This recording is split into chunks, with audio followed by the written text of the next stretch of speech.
because we have the opportunity at this table to speak to other people that are not at this table. Oh, cool. So the question is, what kind of events will we want to create as a community? What kind of events will we want to come to? What kind of events will you want to come to? First of all, I would like to see a better proportion of Arabs, like if it's possible half by half, or at least third Arabs and 2/3 of Jews. I would like to have listening circles, not only in Asi. I agree with what Rami's saying. Actually, my first experience with coexistent projects was on a Soha program. Soha also does, I can't remember what it stands for, but it's based here with Israelis and Palestinians, and it was a very powerful experience, listening circle, and I got really emotional, and this Palestinian woman came up and gave me a hug at the end, and it was really beautiful and special. But we were talking in our last group about the fact of, maybe, also in the sense of how often we meet, that maybe sometimes it's twice every 2 months for the bigger idea. But then sometimes in smaller communities, it's maybe once a month or whatnot. And we like that Eyal is really into having fun as well.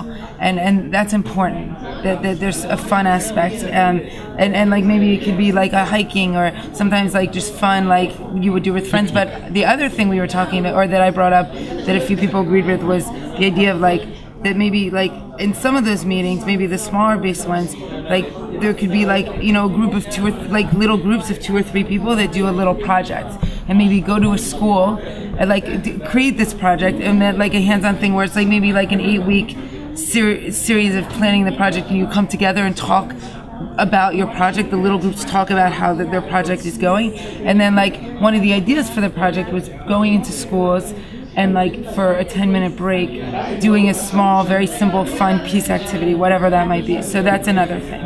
And of course, these can be done in Israel and Palestine and outside. I think that we can. I think that we can make peace conferences among the youth generation, because we need to work on and focus on the youth generation, because they are the important key, and they can play a very important role in peacemaking and in peace building in Israel and Palestine and in other parts of the world. So I think that we need to set up peace missions among Arabs in Israel, among Jews, among Palestinians, among Jordanians, and set up peace missions around the world. We have lots of supporters, and we have in Me Peace community we have lots of people who are not Israelis and not Palestinians. So they are from the States, from Canada, and from Sweden, from other parts of the world. I like the idea of peace missions, because when I hear peace mission, I hear urgency. It's important. No, that's really agreed. Yeah, so we can. Statistic that you said of 95% of Israelis never having really had a connection with Arabs or with Palestinians specifically, that maybe that could change. When we like to make peace, it is starting from the peoples, not from the governments. Grassroots.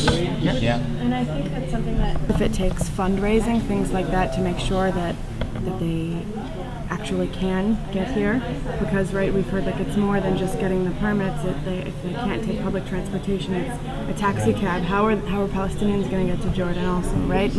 That issue is still there, and to have those crucial players to be able to dialogue with, I think, is something that happens before, with all the, no matter what kind of event it is, if it's picnics, if it's in schools, if it's peace missions, to make sure that we have. It's not just one side. Not even one side, but lots of people in the Me Peace can play a very vital role regarding fundraising and to raise awareness among the communities around the world that they don't support peace in the Middle East. They can play a vital role and key role to convince people from other communities around the world, and to convince people who don't know Israel and Palestine where they are. So. Exactly. So if you can brand this idea of the peace mission and sell it to the media, I love then it. that could be a tool for fundraising, to make sure you have the players at the table to keep doing this kind of dialogue, so that it translates, it goes from the conversation and spreads out into your lives in all the different areas. after my first table, each table, that idea of the culture of peace, you know. And I read this great article about, I was telling one of my tables about media and peace building, and how media doesn't really, a lot of media, they like the excitement of war and conflict, because peace is this long thing. It doesn't happen overnight, as we all know. Basically, you know, journalists just want news, you know, they can sell, they can write, and people will listen to them. If you want to do something about peace, you just need to give them what they want, you know, what they want to listen. But you just need to play smart and give them right, positive news. But they want a big picture. So if you have a small picture of peace, yeah, this lady, she helped these people. You know, a bench of, let's say, 20 people. Media doesn't care about that. But if you say this lady came, she helped all the village. The village were there, they make a festival, it was big, it's different. You know, we talk about strong impact. You know, that's what media wants from about, let's say, peace perspective of view. You know, because small things, they don't care. It's a fact that the media doesn't speak about peace activities, about dialogue activities, and it gives the impression to most Israelis that there's nothing going on, that there's nothing to talk with Palestinians, but in fact there is. Obviously there's a problem because the people who own the media are mainly interested in making money, and peace doesn't sell. Dialogue doesn't sell. There's actually a phrase in media studies, if it bleeds, it leads. Yes, in other words, war and violence is much more what the owners want. But at the same time, there are a lot of new avenues opening up, like the internet, like MeetPeace.org as an internet thing, and many other. We have the Palestinian Israel Journal has a website, and also the mainstream media.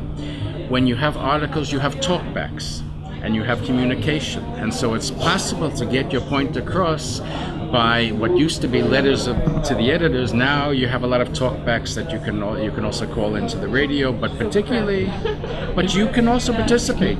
If our aim is to build a community of peace, or peacemakers, I think we have to develop good families, loving families. Looking forward to projects. Projects do you actually do? It's youth from America, youth from Europe, and youth from here too. We'll be gathering together and organizing different service projects, because I think we're always talking about peace, but you have to actually do something. And the only way you can do is by getting in there with people. We'll be going to Palestine, not just Israel, but we'll go to Palestine, stay with local people, get to talk to them, get to socialize, make them happy. Before I was talking with Doron, he was like, happiness is the way to peace, and it's true. So make them happy, and we're happy, and somehow that's a form of peace. What in this Peace Cafe worked, and, if you will, what could work better? Great thing, I think, was first of all to meet so many people that I didn't know, and I'm sure that everybody didn't know, and the cafe enabled it, right? So that's the first greatest thing here.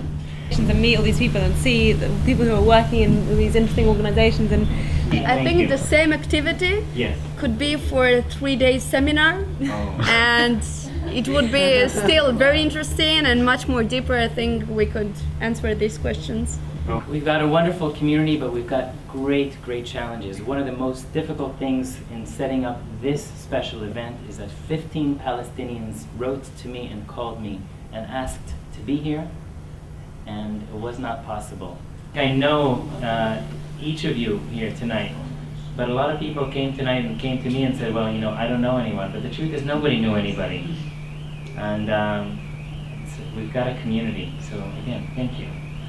I just want to announce our next event will be next month in Jordan.